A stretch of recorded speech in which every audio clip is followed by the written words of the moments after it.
Hello friends, कैसे हो आप सब। आई होप अच्छे ही होंगी और सबकी अच्छी स्टडी चल रही होगी। तो हमने लास्ट वीडियो के अंदर जो यूनिट 9 है, जो हाइड्रोलॉजी या ग्राउंड वाटर हाइड्रोलॉजी, तो उसके जो टॉपिक थे hydrological cycle, types of ground water, vertical distribution of ground water, surface and ground water reserve. अब आगे नेक्स्ट टॉपिक है aquifer, aquiclude, aquitard and aquifuge. उसके बाद hydrological property of ground water and Darcy's law. इसके बाद अपनी unit and हो जाएगी। तो आज हम एक्विफर, एक्वाक्लूड, एक्वाटार्ड एंड एक्वाफ्यूज और hydrological property of ground water, इसमें से कुछ पढ़ेंगे। कुछ डार्सिलो और कुछ दो तीन प्रॉपर्टी है वो हम नेक्स्ट वीडियो में पढ़ेंगे और उसके बाद अपनी यूनिट वो कंप्लीट हो जाएगी। चलो, लेकिन ये 4 लाइन का जो एक्वाटार्ड, एक्वाफ्यूज, एक्वाक्लूड है, लेकिन उसके अलावा भी कुछ इंपॉर्टेंट चैप्टर है जो पढ़ना जरूरी है और वो मैं आपको साथ में करवा रहा हूं। चलो शुरू करते हैं। Available water. Available water available water क्या होता है?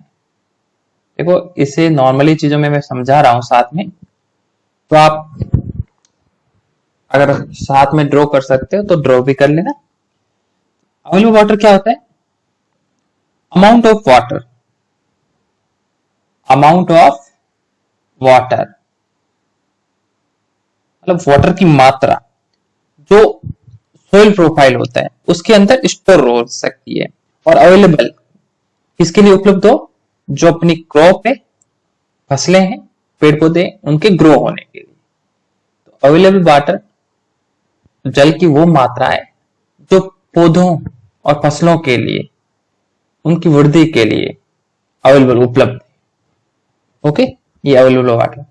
दूसरा है फील्ड कैपेसिटी। फील्ड कैपेसिटी क्या होती है? दूसरा है field capacity. Field capacity amount है, अमाउंट ऑफ वाटर और सॉइल मॉइस्चर। वाटर का या सॉइल मॉइस्चर का अमाउंट है। ओके, जो सॉइल रखती है कहां तक? जहां तक उसकी क्षमता है। जैसे मान लो एक फील्ड है कोई और इसके अंदर वाटर, जैसे वाटर की 100 ml हम वाटर को सॉइल पे डाल रहे हैं, तो इसके अंदर इसकी 70% को अवशोषित कर रहा है और 30% इसका फ्लो हो रहा है। तो ये जो 70% है मतलब वाटर की वो अमाउंट जिसके बाद, या वाटर का वो मैक्सिमम अमाउंट जिसके बाद जो सॉइल की कैपेसिटी है वो अवशोषित नहीं कर पाती और जो बाकी है वो फ्लो हो जाता है। मतलब जो अधिक वाटर है वो निकल जाता है बह के, मतलब वो सॉइल अवशोषित नहीं करती। ये उसकी फील्ड कैपेसिटी कहलाती है। तीसरा है परमानेंट विल्टिंग पॉइंट। ध्यान रखना, इंपॉर्टेंट है। PWP, permanent wilting point, important है, ध्यान रखना। Permanent wilting point. Permanent wilting point क्या होता है? इसको हम समझने के लिए आपको जो पेड़ पौधे पहले उसको समझना होगा। जैसे ये अपना पौधा है, इसकी जड़ें, तो क्या होता है, जो सॉइल है, सॉइल के अंदर जो वाटर अवेलेबल है, अगर ये वाटर की एक निश्चित मात्रा जहां से पेड़ या पौधा जो जल अवशोषित कर रहा है, जिससे वो हरा भरा रह रहा है, मतलब मुरझा नहीं रहा है, और जैसे ये बाउंड्री है, ये एक पॉइंट है,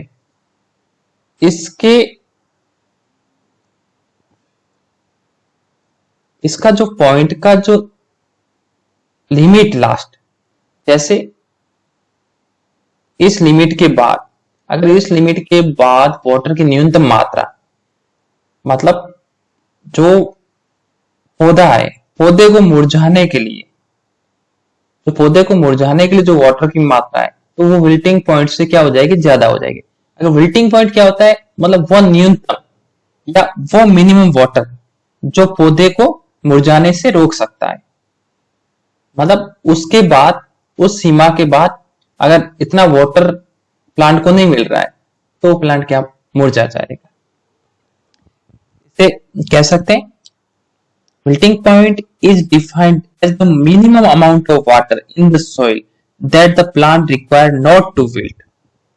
ओके, मतलब प्लांट को मुरझाने के लिए नहीं मुरझाने के लिए, मतलब प्लांट को मुरझाने से रोकने के लिए वो मिनिमम वाटर की मात्रा, मतलब वो मिनिमम वाटर के वजह से मान लो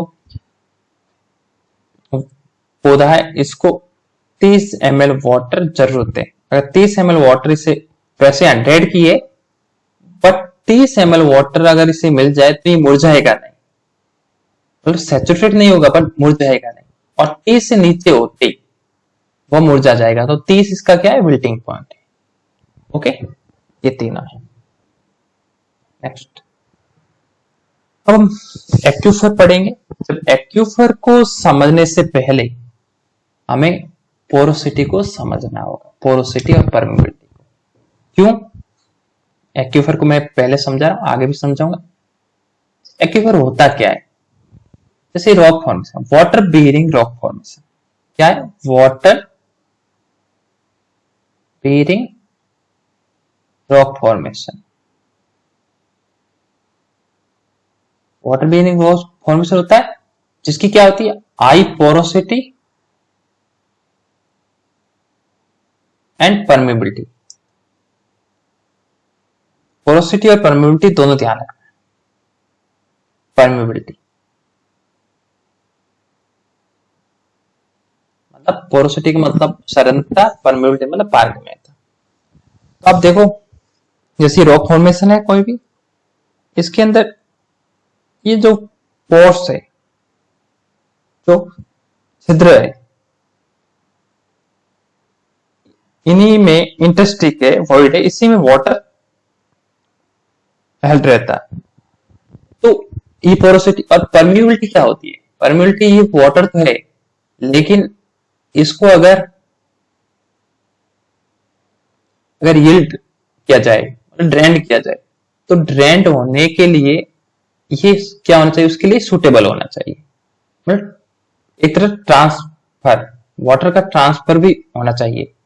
ऐसा नहीं कि वाटर ट्रांसमिसिविटी हो ही नहीं, बिल्कुल वाटर है तो इसके अंदर है पर निकाल नहीं सकते, तो ये एक तरह से एक्यूफिल नहीं कहलाएगा, फिर ये कहलाएगा एक्वाटिक फ्लूइड। ओके, वो हम आगे पढ़ेंगे। अब पोरोसिटी, पोरोसिटी देखो ये डायग्राम में अलग अलग पोरोसिटी दो प्रकार की होती है। पोरोसिटी दो प्रकार की, एक तो होती है प्राइमरी, दूसरा ये वाली सेकेंडरी। प्राइमरी पोरोसिटी जो रॉक बनती है, वैसे प्राइमरी एक्यूफर हमेशा सेडिमेंट्री रॉक में पाया जाता है, तो प्राइमरी जो प्राथमिक पोरोसिटी है वो पाई जाती है जब चट्टान बनी, मतलब सेडिमेंट्री रॉक के साथ ही डेवलप हो जाती है, जैसे ए बी सी डायग्राम है डी।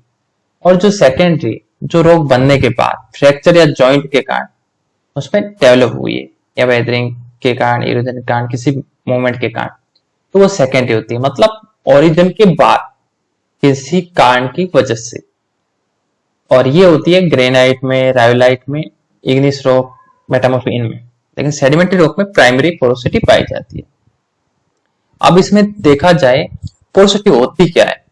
पोरोसिटी को समझने के लिए आप ये समझ सकते हो, जैसे ये रॉक फॉर्मेशन था, इसके अंदर वॉइड की संख्या, तो वॉइड की संख्या upon total volume of rock, इन दोनों का रेशियो क्या कहलाता है, porosity.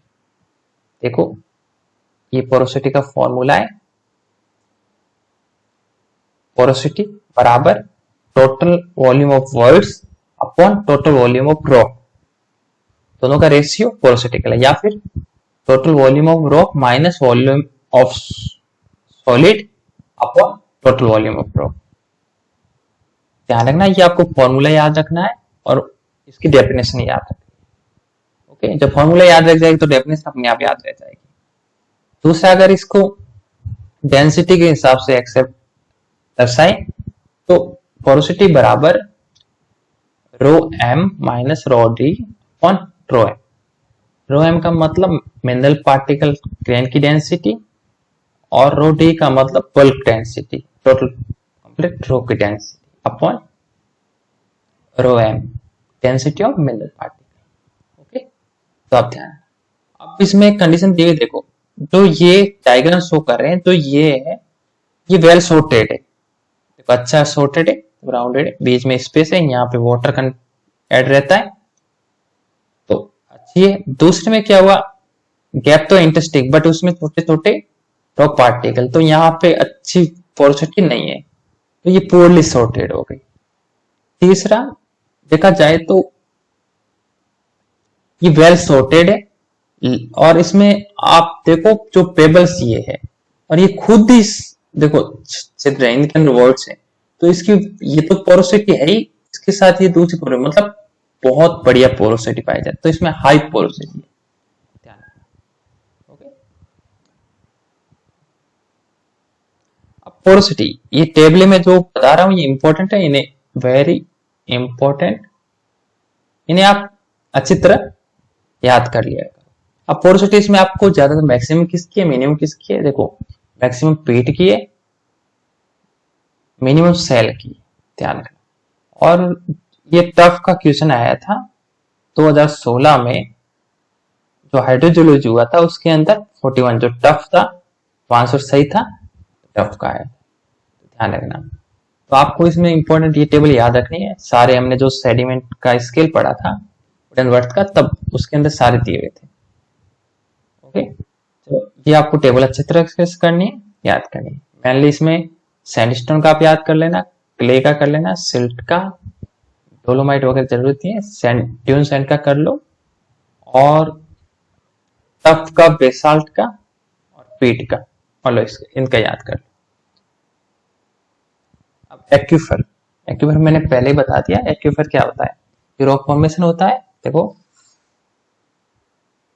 an aquifer may be defined as a formation that contains sufficient saturated permeable material to yield significant quantity of water to well spring। मतलब एक एक्यूफर को ऐसे समझ सकते हैं जैसे a formation that contains sufficient, मतलब फुली सैचुरेटेड है, प्रेप इसके अंदर वाटर है, पानी जल है, और परमिएबल मटेरियल, जो मतलब परमिएबल मतलब पानी में हो सकता है, या आप वेल से या स्प्रिंग से इसे निकाल सकते हो। ओके, तो ये ध्यान रखना। अब एक्यूफर के type, confined and unconfined aquifer. अब पहले लेते हैं अनकन्फाइंड एक्यूफर के बारे में जान लेते हैं। देखो, अनकन्फाइंड एक्यूफर ये मतलब नीचे उसके इम्परियस लेयर है और ऊपर कोई बाउंड्री नहीं, कोई लेयर नहीं, सीधा सॉइल जोन है, डायरेक्ट वाटर आ रहा है। तो इसमें जो अनकन्फाइंड एक्यूफर की बाउंड्री है, जो अपर लेयर है, वो होती है वाटर टेबल, ध्यान रखना। और इसमें जो वाटर रहता है वो रहता है एटमॉस्फेयर प्रेशर के कारण, और जो इसका वाटर टेबल राइज और डाउन होता रहता है, बहुत ज्यादा फ्लक्चुएशन रहता है इसमें। अब आपको पूछ लिया जाए अनकन्फाइंड एक्यूफर क्या होता है, तो उसमें नीचे इम्पेरिबल स्टेट है, और दूसरा इसमें वाटर टेबल अपर बाउंड्री होती है, इसे वाटर टेबल एक्यूफर भी कहा जाता है। और तीसरा ये इसमें एटमॉस्फेरिक प्रेशर लगता है, और जो इसका वाटर है वो फ्लक्चुएट होता रहता है, और इसमें जो वेल डेवलप किया जाता है, जो अनकन्फाइंड एक्यूफर वेल डेवलप, उसे वाटर टेबल वेल कहा जाता है। मतलब अनकन्फाइंड एक्यूफर में वाटर का जो रहेगा क्या लेवल, वो वाटर टेबल तक रहेगा, एक वाटर टेबल एक इमेजिनरी लाइन है। ओके, तो ये ध्यान रखना। अब दूसरा है कन्फाइंड एक्यूफर। कन्फाइंड एक्यूफर तो इम्परिबल, अपारगम्य स्टेटा, जो रॉकी बेड इनके बीच में रहता है, और इसमें हाइड्रोस्टेटिक प्रेशर, ध्यान रखना, इम्परिबल स्टेट प्लस हाइड्रोस्टेटिक प्रेशर लगता है इसमें एटमॉस्फेयर।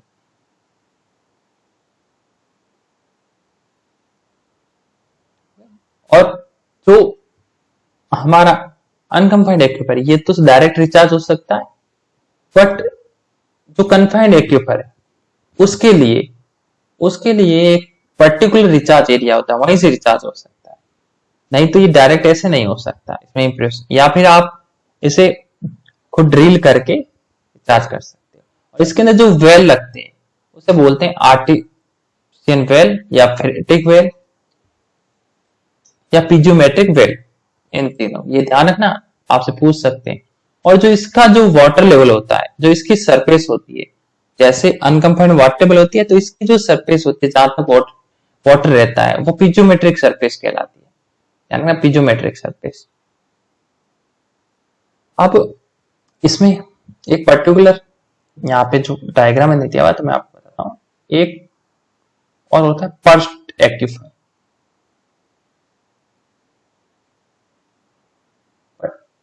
पर्स्ट एक्यूफर क्या होता है? ये रॉक फॉर्मेशन है, रॉक फॉर्मेशन कोई भी है, इम्प्रेस लेयर है, और इसमें क्या होता है, जैसे बाइस्कन वाटर यहाँ एक्यूफर बन जाता है, और जब वेल या ट्यूबवेल करते हैं तो ये वाटर आ जाता है ट्यूबवेल, तो ऐसे लगता है कि वाटर मिल गया है। मतलब अगर कन्फाइंड और अनकंफाइंड एक्यूफर, जैसे अनकंफाइंड है 50 मीटर पर, कन्फाइंड है 150 पे, लेकिन ये आपको 20 मिल गया तो आपको लगेगा 20 पे, फिर आप आगे ड्रिल नहीं करते हो। कुछ समय बाद ये जल है वो एंड हो जाता है, मतलब खत्म हो जाता है, जैसे झूठा एक्यूफर। एक्चुअली ये एक्यूफर नहीं है, तो ये थोड़ा सा बीच में कोई रॉक फॉर्मेशन आ जाता है, तो इसलिए पर्स्ट एक्यूफर। ध्यान रखना, पर्स्ट एक्यूफर इंपॉर्टेंट है, पर्स्ट। ओके, अब जो ये वेल है, आर्टिशियन वेल का वाटर टेबल वेल, ये तो आप समझ गए। आर्टिशियन वेल जो कन्फाइंड एक्यूफर में, और वाटर टेबल वेल जो अनकंफाइंड एक्यूफर। अब फ्लोइंग वेल क्या होता है? तो हमारा ये है, ये जो फ्लोइंग वेल है ये क्या होता है? क्या होता है, जहां पे रेगिस्तान इलाका हो या ऐसा उबड़ खाबड़ इलाका हो जहां पे सरफेस इक्वल नहीं हो, जैसे ये। अब पीजो, जैसे ये हमने कन्फाइंड एक्यूफर में वेल डेवलप किए हुए, तो इसमें वाटर है, जो इसका पीजियोमेट्रिक सरफेस जो इसका हेड है वो यहां तक है,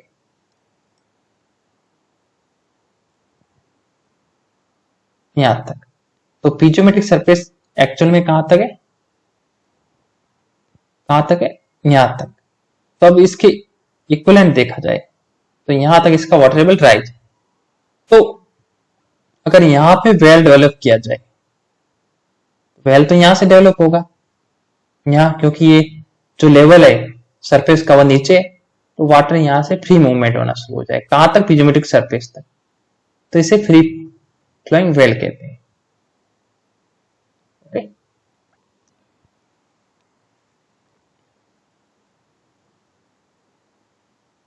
अनकंफाइंड एक्यूफर मैंने आपको बता दिया।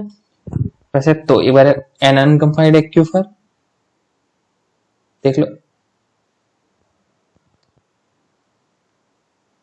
An unconfined aquifer is one in which a water table varies in undulating form and in slope, depending on area of recharge and discharge, pumped from well and permeability. अब दूसरी देखी एक्यूफर एंड आइडियलाइज्ड एक्यूफर। जो idealised aquifer है वो possible ही नहीं है, क्योंकि इसके लिए जो कंडीशन है, जैसे इसका वाटर लेवल देख लो, कुछ भी इससे संबंधित जो इसका फ्लो ऑफ वाटर सब होमोजीनियस होना चाहिए, मतलब समांगी एक जैसा होना चाहिए, जो कि पॉसिबल नहीं है। और दूसरा लीकी एक्यूफर है, इसे आप सेमी कन्फाइंड एक्यूफर भी बोलते हैं।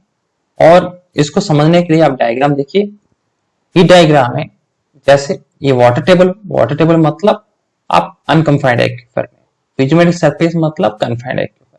तो देखो ये वाटर टेबल में भी वाटर टेबल से नीचे पीजोमेट्रिक सरफेस तक। अब देखो ये कन्फाइंड जोन में, तो क्या होता है बीच में एक्वाटार्ड, एक्वाटार्ड की लेयर आ रही है। और एक्वाटार्ड का मतलब ये होता है कि एक रॉक फॉर्मेशन है जो एक्यूफर की तरह नहीं है, वाटर परमिबिलिटी अच्छी नहीं है पर परमिबिलिटी कम है, तो उसमें क्या होता है सीपेज होता रहता है, वाटर नीचे की तरफ लीक होके नीचे फॉर्मेशन, तो ये लेके एक्यूफर का निर्माण होता है। Okay, next. अब जो हमारा सिलेबस दिया हुआ था मेन हेडिंग, वो एक्वाक्लूड क्या होता है। अब इन तीनों को, चारों को आपको अच्छी तरह समझना है, चारों को बिल्कुल आपको अच्छी तरह समझना है। जैसे ये 4 पॉइंट, एक्यूफर, एक्वाक्लूड, एक्वाफ्यूज और एक्वाटार्ड। आप इसको समझने देखो। एक्वाफ्यूज बिल्कुल लीजिए, एक्वाफ्यूज, एक्वाफ्यूज का मतलब ये है कि ना तो ये स्टोर कर सकता है, ना इसकी पोरोसिटी है, ना इसकी परमिबिलिटी है। मतलब ना वाटर ये रख सकता है, स्टोर कर सकता है, और ना ही ट्रांसमिट कर सकता है। इसका एग्जाम्पल ध्यान रखना, एग्जाम्पल सॉलिड ग्रेनाइट। फ्यूज का मतलब फ्यूज उड़ा हुआ है, कुछ नहीं है, ना ले सकता ना दे सकता। एक्वाक्लूड, एक्वाक्लूड का क्या होता है कि वाटर तो है, पोरोसिटी तो अच्छी है, पर परमिबिलिटी बिल्कुल नहीं, वाटर कंटेंट तो है पर परमिबिलिटी बिल्कुल नहीं। इसका एग्जांपल है क्लूड से क्ले, याद रखना, सी से सी क्ले, क्लूड क्ले। ठीक है। तीसरा देखो, तीसरा अपना है एक्विफर। एक्विफर तो हमने देख लिया, जिसकी पोरोसिटी परमिबिलिटी अच्छी हो। लास्ट एक्वाटार्ड, एक्वाटार्ड में कुछ नहीं है, वाटर तो है बट धीरे धीरे, मतलब उसकी परमिबिलिटी है वो पुअर है, कम है, वाटर यील्ड कर सकते पर कम मात्रा में, तो ये क्या होगा एक्वाटार्ड। और इसका एग्जांपल है सैंडी क्ले। देखो एग्जांपल सैंडी क्ले, क्ले किसका है, क्लूड का, और सैंड किसका, एक्विफर का। दोनों सैंडी क्ले क्या किसका एग्जांपल, एक्वाटार्ड का। तो आपको एग्जांपल ध्यान रखने, इससे एग्जाम्पल से संबंधित क्वेश्चन बनेंगे या डेफिनेशन संबंधित 100% ये टॉपिक दिया हुआ, तो 1-2 क्वेश्चन इससे बनेंगे, इंपॉर्टेंट, वेरी इंपॉर्टेंट, ध्यान रखना। ये जो हाइड्रोजन की प्रॉपर्टी है ऑफ रॉक, तो वो देख रहे हैं स्पेसिफिक यील्ड। अब ध्यान रखना स्पेसिफिक यील्ड क्या होती है। स्पेसिफिक यील्ड कुछ नहीं, सिंपल ही है। स्पेसिफिक यील्ड एस वाई, इसका symbol S Y, of a soil rock का रेशियो किसका, volume of water that after saturation can be drained by gravity to its own volume. मतलब जो वाटर, जो जैसे ये रॉक फॉर्मेशन है, ध्यान रखना, इसके अंदर जैसे ये full saturated, fully saturated,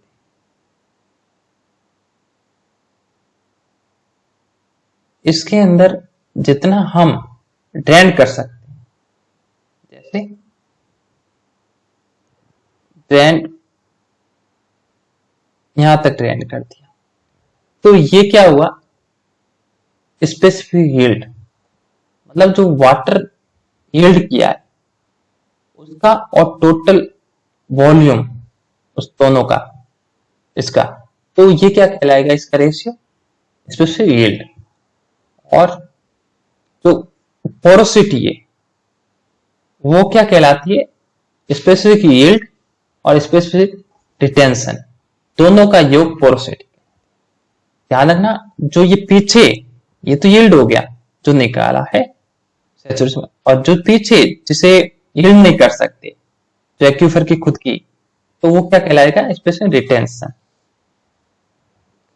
okay, तो उसको समझने के लिए देखते हैं, जैसे ये स्पेसिफिक रिटेंशन, तो specific retention SR of a soil rock, the ratio the volume of water it will retain, जो क्या अंदर शेष बचा है, after saturation against the force of gravity to its own volume. देखो ये टोटल वॉल्यूम ऑफ रॉक और ये रिटेन वाटर। वापस बैक जाते हैं। स्पेसिफिक यील्ड किसमें ज्यादा है किसमें कम है, ये टेबल पास में। अब आप देख लो सबसे ज्यादा स्पेसिफिक यील्ड किसका है। सबसे ज्यादा अगर देखा जाए तो स्पेसिफिक यील्ड है पीट का,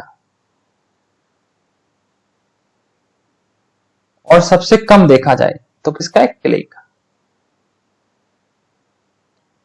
तो आपको ये टेबल याद करनी, जो टेबल में दे रहा हूं वो वेरी इंपॉर्टेंट है, और आपको टेबलें इसमें जितना है याद, वेरी इंपॉर्टेंट। ओके, पोरोसिटी जैसे देखो ये रॉक फॉर्मेशन है, ये पोरस है। अब आप देखो ये जैसे रॉक फॉर्मेशन, इसके अंदर ये पोर्स है।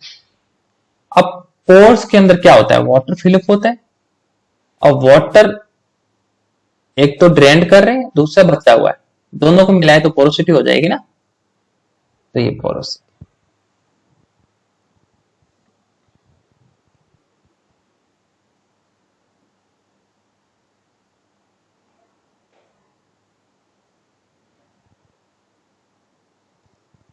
बाबा देखो यहाँ against the force of gravity, gravity के अगेंस्ट खुद के वॉल्यूम के कारण, ऑन सेल्फ वॉल्यूम कारण जो वाटर बच रहा है, तो वो क्या कहलाएगा, स्पेसिफिक रिटेंस। ध्यान रखना।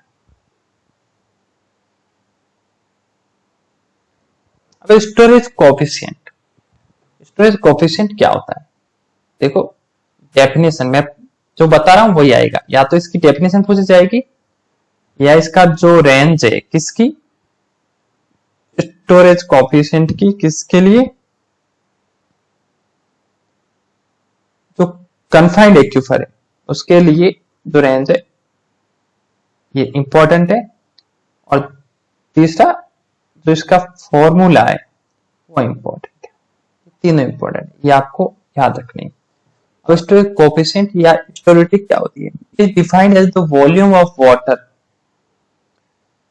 जो जल का आयतन है, दैट एन एक्यूफर, तो एक्यूफर रिलीज, तो रिलीज कर रहा है मतलब छोड़ रहा है, या फिर टैक्स ले रहा है, into storage per unit surface area of aquifer per unit change in the component of head normal to that surface.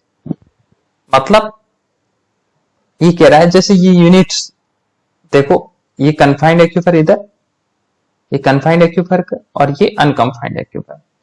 जो कन्फाइंड एक्यूफर है ये क्या है, unit cross sectional area.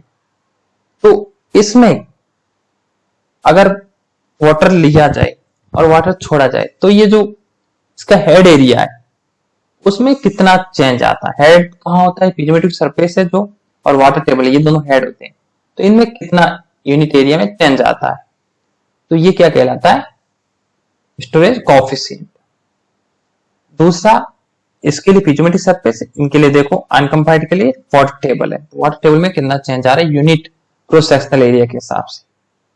Okay, तो इसमें आपको ये ध्यान रखना है, ये इंपॉर्टेंट डेफिनेशन में ये देखो, storage per unit surface area, per unit surface important है, और per unit change in the component of head normal to that surface, मतलब नॉर्मल सरफेस से उसके हेड में क्या चेंज आया है, अगर वो इस यूनिट एक्ट में वाटर ले रहा है या छोड़ रहा है।